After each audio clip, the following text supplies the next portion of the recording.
एक वो कहावत है ना कि जो सोता हुआ आदमी है उसको तो जगाया जा सकता है, लेकिन जो आंखें बंद करके दड़ मार करके पड़ा हुआ है, सोने का नाटक कर रहा है, उसको तो आप नहीं जगा सकते। तो ये लोग भारतीय जनता पार्टी की जो प्रोग्रेस जर्नी है यहाँ तक की, और राज्य दर राज्य उनकी जो कामयाबियां हैं, उसका शोध भी करने को तैयार नहीं, उसकी समीक्षा भी करने को तैयार नहीं। उनके टूल क्या हैं, उनके तरीके क्या हैं, उससे भी कुछ सीखने को तैयार नहीं है। इनको लगता है कि केवल सोशल मीडिया पर आप बकैती करो और बस पब्लिक का एक जनमानस बन जाएगा और वो रातों रात इनकी सत्ता को पलट देगी और हमारा वर्ण कर देगी, हमें घोड़ी पर चढ़ा देगी, हमारे सिर पर सेहरा बांध देगी। ऐसा होता नहीं है, आपको डिलीवर करके देना होता है। अरविंद केजरीवाल 2013 से और पिछले साल तक दिल्ली के मुख्यमंत्री रहे, उनको मौके कम नहीं मिले थे, 12-13 साल मिले थे। क्या किया दिल्ली के लिए? पेरिस बनाने की बात कर रहे थे ना। धूल भरे हुए रास्ते, कीचड़ सने हुए रास्ते, कीचड़ से, गंदगी से बज बजाते हुए नाले, भलसवा में, ओखला में और गाजीपुर में खड़े हुए कूड़े के पहाड़। कुछ किया क्या?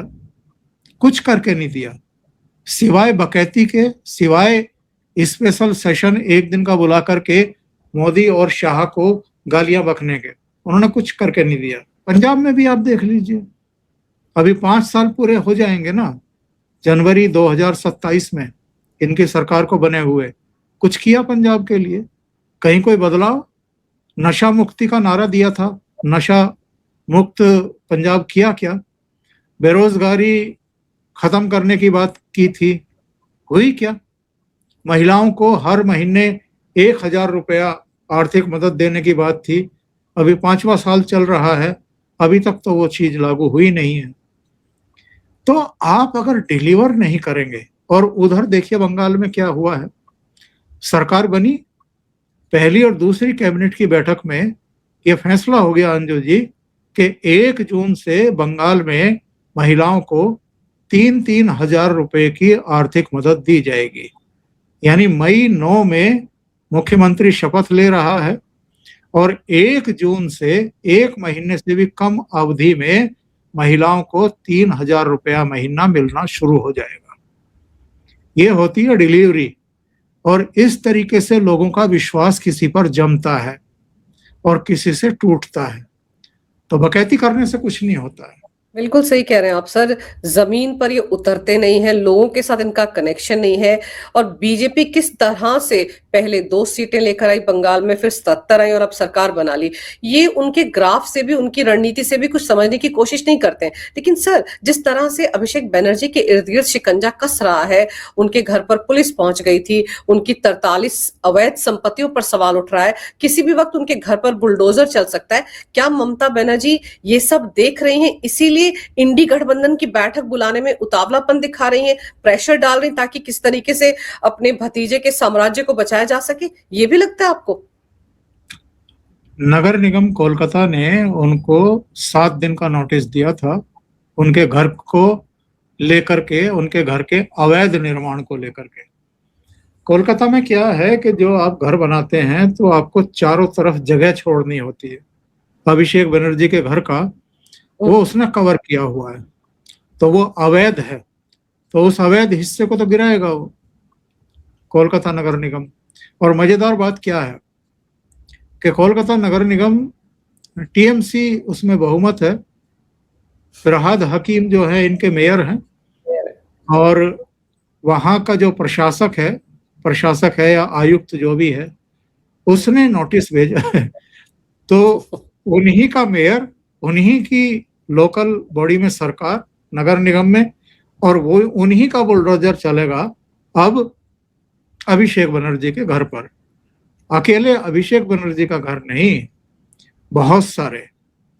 और आपने 43 प्रॉपर्टीज का जिक्र किया। 43 में बहुत सारी वर्बली हैं, मतलब जैसे मुंह से किसी ने बताई, वो एक लिस्ट बन गई। लेकिन शुभेंदु अधिकारी के पास जो फाइल है वो तो नगर निगम ने दी है। उसमें एक कंपनी है जिसमें ये अभिषेक भी है, इनके 2-3 और सहयोगी भी हैं। उस कंपनी के नाम 24 प्रॉपर्टी हैं। तो उन 24 पर उन्होंने कहा है कि हम ये पता करेंगे कि इस कंपनी के नाम ये 24 प्रॉपर्टी कैसे चढ़ी हैं और कितने पैसे देकर के या बिना पैसे दिए कहां से कैसे कैसे हुआ है, इसकी पूरी जांच पड़ताल होगी। अभिषेक बनर्जी पर ऑलरेडी अमित शाह को धमकाने वाला मामला तो बीएनएस और लोक प्रतिनिधित्व एक्ट में दर्ज ही है। इसके अलावा भी उनकी मुश्किलें कम होने का नाम नहीं ले रही। उनका तो छोड़िए, उनकी बुआ ममता बनर्जी पर भी शिकंजा कसा जा रहा है, क्योंकि आरजीकर मेडिकल कॉलेज में 3 आईपीएस ऑफिसर ऑलरेडी नप चुके, वो निलंबित हो चुके। इनसे जुड़ा हुआ एक अफसर शांतनु सिन्हा गिरफ्तार हो चुका, बर्खास्त हो चुका। उसकी जो प्रॉपर्टी थी, जो महल नुमा उसने घर हथियाए हुए थे, अब उनकी भी सीलबंदी और तमाम दूसरी कार्रवाइयां हो रही हैं। अब तो देखते जाइए, इन्होंने हर डिपार्टमेंट में लूट की है।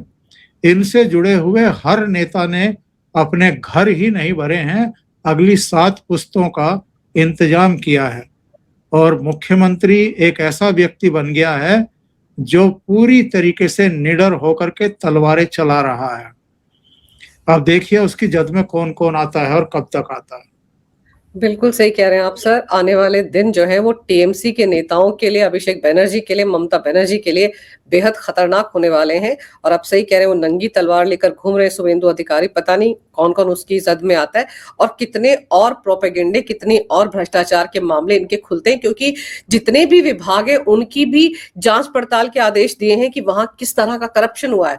तो जहां पर सर वो कहते हैं ना, हर शाख पर उल्लू बैठा था, तो वहां क्या हाल होगा। हर जगह जहां पर भ्रष्टाचार हो रहा था उसके बारे में तो बहुत सारे खुलासे अभी होने बाकी हैं। लेकिन सर आपने समय निकाला, बहुत विस्तार से इस विषय पर बहुत अहम जानकारी मेरे दर्शकों को दी। आपका बहुत बहुत धन्यवाद। नमस्कार, जय हिंद।